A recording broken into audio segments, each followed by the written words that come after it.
Hello नमस्कार साथियों, how are you? I hope you are well.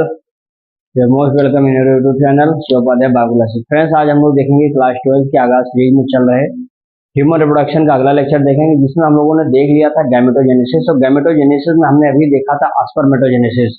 पूरा का पूरा स्पर्मेटोजेनेसिस बहुत अच्छे स्तर पर हम लोगों ने देखा था। बस इसमें एक छोटा सा हिस्सा बच गया था, ऑस्पम, स्ट्रक्चर ऑफ ऑस्पम। उसको बताएंगे, जो कि बहुत छोटा सेशन होगा, लगभग 10-15 मिनट का वीडियो होगा। ये आप देखेंगे। फिर स्पर्मेटोजेनेसिस हमारा समाप्त होगा। फिर हम बात करेंगे ओओजेनेसिस के बारे में। Is it clear? तो फ्रेंड्स, वीडियो अच्छा लगेगा तो लाइक कमेंट शेयर जरूर करेंगे। जो चैनल को सब्सक्राइब नहीं किया, आप लोग सब्सक्राइब भी कर लेंगे। तो आइए देखते हैं, लेट नहीं करते हैं। आप अपना नोटबुक निकाल लीजिए और जो मैं लिखाऊंगा, समझाऊंगा, फिगर ड्रा कराऊंगा, उसको बनाते चलेंगे। हेडिंग डालेंगे मित्र, क्या नाम है इसका? ऑस्पम। दोस्तों, आप जानते हैं कि ऑस्पम क्या होता है? एक मेल गैमिट होता है ना? मेल गैमिट यानी ऑस्पम। जो कि ऑस्पम आप देखेंगे कि क्या होता है। ये एक कह सकते हैं कि ह्यूमंस के केसेस में आप देखेंगे, जो मेल होता है वहां पर ये जब फीमेल के ओवम के साथ फ्यूज करता है तो जाइगोट का फॉर्मेशन करता है। प्रत्येक ऑस्पम आप देखेंगे कि 3 पार्ट्स होते हैं उसके लगभग। एक नेक वाला मिडिल पार्ट होता है और एक टेल होता है। टेल वाला भाग होता है जो मूव करवाता है, मोटाइल बनाता है। और मिडिल भाग जिसको माइटोकॉन्ड्रिया बहुत सारे पाए जाते हैं, जो कि एनर्जी सोर्स होता है। उसी की माइटोकॉन्ड्रिया की एनर्जी की वजह से ये वाला भाग क्या करता है? टेल मूव करवाता है। और जो हेड वाला भाग होता है, हेड वाले भाग का जो एक प्रकार से इंटीरियर भाग होता है, जो कि एक कैप लाइक स्ट्रक्चर पाया जाता है, जिसके द्वारा वो पूरा पूरा हेड कवर्ड होता है, जिसको एक्रोसोम कहते हैं, जिसमें एक हैप्लॉइड न्यूक्लियस पाया जाता है। और साथ ही साथ इसमें आप देखेंगे तो ऑस्टोमलाइसिन नामक का एंजाइम्स इसमें पाया जाता है, जो कि एक प्रकार से पेनिट्रेट करता है एग को और जा करके उसको क्या करे, तोड़ करके उसके एग के साथ से न्यूक्लियस के साथ फ्यूज कर लेता है और जाइगोट बनाता है ना? तो यही सारी चीजें हम देखने वाले हैं। तो आइए, लेट नहीं करते हैं बेटा। सबसे पहले तो इसको लिवन हॉक साहब ने खोजा था, इसके बारे में ही लिखेंगे यहाँ पर हम लोग, देखेंगे इसमें।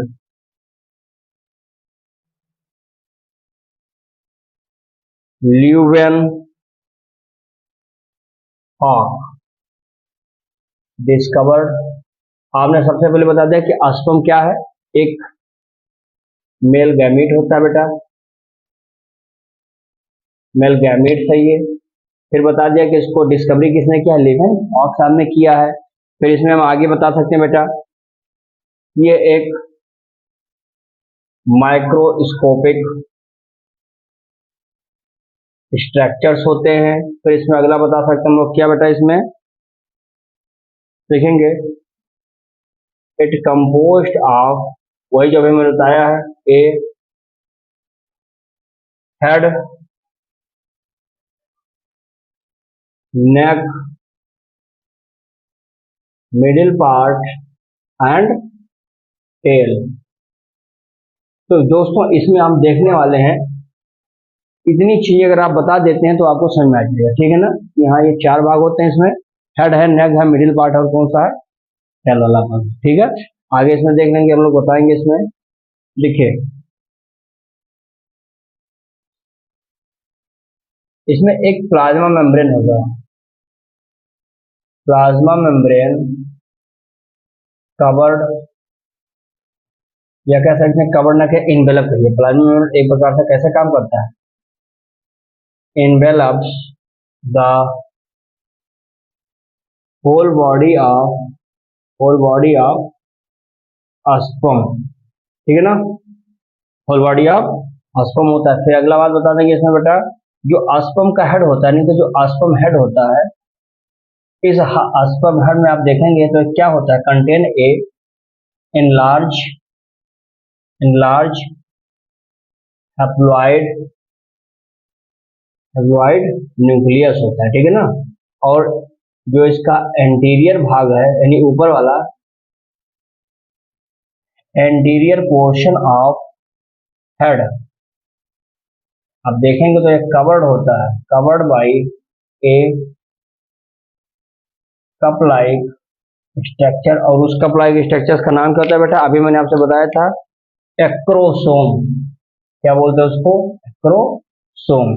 क्या मेरी बात यहाँ तक समझ में आ रही है? एक्रोसोम क्या है? अब ये एक्रोसोम भरा किससे होता है, ये भी जानना आपको जरूरी है। देख लेंगे यहाँ पे, ये एक्रोसोम क्या होता है, लिख लेंगे यहाँ पे, acrosome filled with filled with enzymes नाम क्या बेटा, नाम दे देंगे, इसका नाम हो जाएगा, यहाँ पर दे देंगे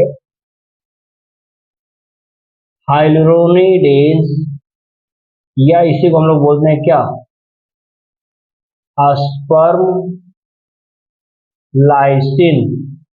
ये दो एक ही एंजाइम है, हाइलुरोडिनेज कहते हैं, या अस्पर्म लाइसिन नामक एंजाइम क्या होता है, एक्रोसोम में क्या होता है, भरा रहता है, जो कि हेल्प किसमें करता है, लिख लेंगे, हेल्प करता है ये, हेल्प किस चीज में, पेनिट्रेट्स, यानी उसको बेधता है, छेदता है, पेनिट्रेट्स किसको, एग, जिससे क्या होगा, जिससे हेल्प करेगा किसमें, फर्टिलाइजेशन में करेगा।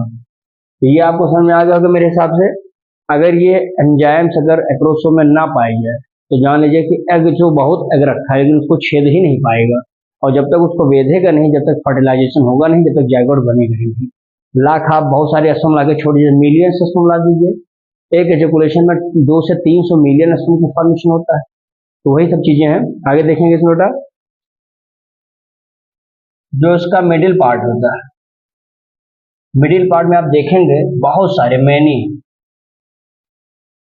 माइटोकांड्रिया होता है, ठीक है ना, जो हेल्प किसमें करता है, facilitated in moment of tail, ये मोमेंट ऑफ टेल को करवाता है क्या दे करके, गिव, यानी to give the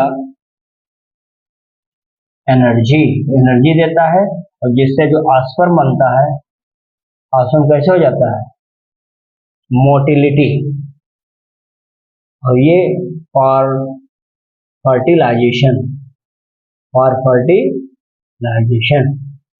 so middle piece is called as, so middle piece is called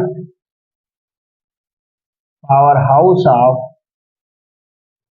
sperm, यानी आस्पर्म के लिए पावर हाउस का काम कौन कर रहा है, मिडिल पीस कर रहा है। क्यों, क्योंकि उसमें क्या भरा पड़ा हुआ है, उसमें भरा पड़ा हुआ है बेटा बहुत सारा माइटोकांड्रिया। माइटोकांड्रिया आप जानते हैं पावर हाउस ऑफ सेल होता था, यानी पावर हाउस ऑफ एनर्जी है, प्रत्येक सेल के लिए एक प्रकार से एनर्जी देने का काम कौन कर रहा था, माइटोकांड्रिया। और यहाँ पर स्पर्म की बात करेंगे तो मिडिल पीस वहां पर मौजूद है, और मिडिल पीस में क्या है, माइटोकांड्रिया है, तो उसके लिए एनर्जी सोर्स का काम कौन कर रहा है, ये कर रहा है, ठीक है।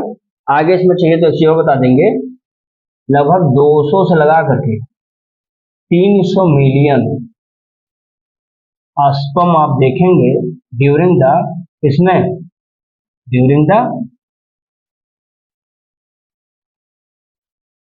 ड्यूरिंग द क्वाइटस, जो कि हम कह सकते हैं कि अगर एक नॉर्मल फर्टिलाइजेशन करना है तो उसके लिए इतना एक मरतबा इजिकुलेट करने से 200 से 300 मिलियन स्पर्म क्या होते हैं, लिबरेट करते हैं ह्यूमस मेल में, ठीक है। एक बात और इसमें बता देंगे बेटा, जो स्पर्म होता है, ये जब आपको पता होगा, मैंने आपको बताया था कि स्पर्म कहाँ से निकलते थे, सेमिनिफेरस ट्यूब्यूल से। तो स्पर्म ले लीजिए यहाँ पर चाहिए तो, कि स्पर्म जो रिलीज होते हैं बेटा कहाँ से, release into the seminiferous tubule, फिर कहाँ पर आ जाते हैं बेटा, फिर ये चले जाते हैं एक्सेसरी डक्ट में, यहाँ पर एक्सेसरी डक्ट में, फिर यहाँ से चले जाते हैं इपिडिडमिस में, इपिडिडमिस में आ जाते हैं, फिर वास डिफरेंस में चले जाते हैं, वास डिफरेंस में जाते हैं, फिर सेमिनल वेसाइकिल, सेमिनल वेसाइकिल में चले जाते हैं, फिर यहाँ से प्रोस्टेट ग्लैंड में चले जाते हैं, समझ में आ गया। और यही अगर सेमिनल प्लाज्मा जो है, अगर ये जो सेमिनल प्लाज्मा जो होता है, अगर ये स्पर्म से मिल जाता है, यानी इसके अंदर न्यूट्रिशन को दे देता, तो ये बदल जाता है किसमें, सीमेन में बदल जाता है।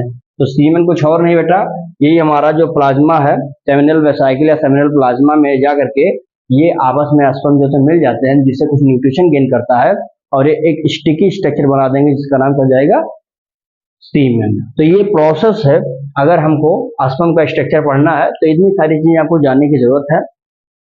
अब मैं इसका एक स्ट्रक्चर बनाता हूँ, वो आप बना लीजिए, अभी क्लियर हो जाएगा। लीजिए स्क्रीनशॉट।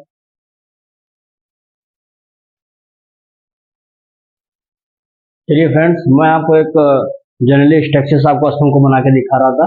आप देख सकते हैं कि ऐसे बिल्कुल रहता है ये भाग, इससे ज़्यादा आपको ऑस्टियम का स्ट्रक्चर देखने को मिलेगा नहीं। अब इसमें क्या क्या चीज़ें होती हैं वो चीज़ मैं आपको यहाँ बता देता हूँ। जैसे इतना भाग जो ये होता है यहाँ तक का, ये कहलाता है हेड। क्या कहलाता है? ये हेड वाला भाग कहलाता है, ठीक ना। और यहाँ पर ये वाला जो भाग होता है इसको हम बोलते हैं नेक, यानी गर्दन बोलते हैं इसको। ये हेड, ये गर्दन, ठीक है ना। आगे देखेंगे यहाँ पर ये सब जो भाग है इसको हम बोलते हैं मिडिल पार्ट के नाम में है, ठीक है ना। और इसमें भरे क्या पड़े होते हैं इसे? माइटोकांड्रिया, ठीक है ना। जो क्या होते हैं? जो कि सोर्स होते हैं, माइटोकांड्रिया होते हैं जो कि एनर्जी सोर्स फॉर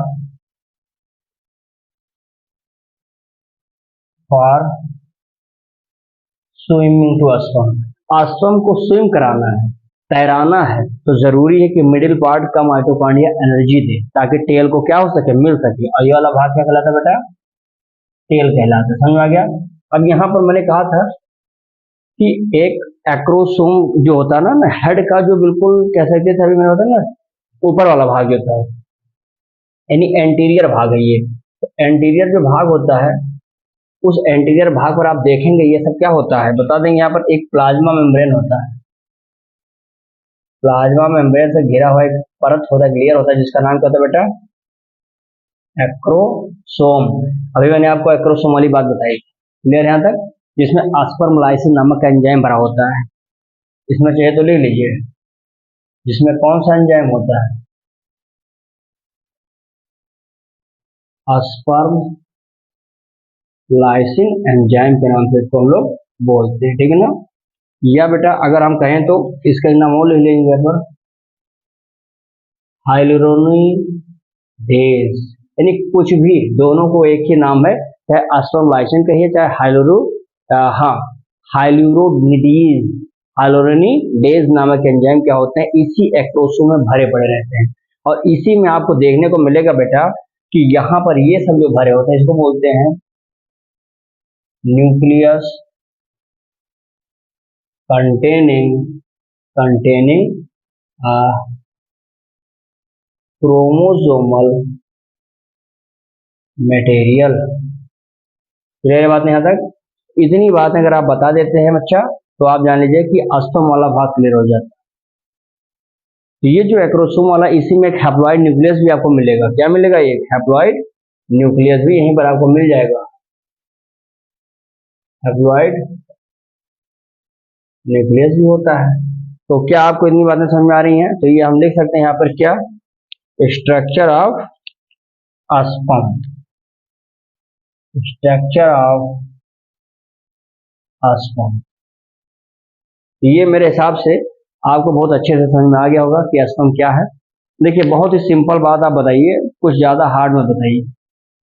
मैं आपको एक बार फिर बता देता हूँ ताकि मैं चाहता हूँ कि जो भी टॉपिक पढ़े वो स्पष्ट पढ़िए, क्लियर पढ़िए।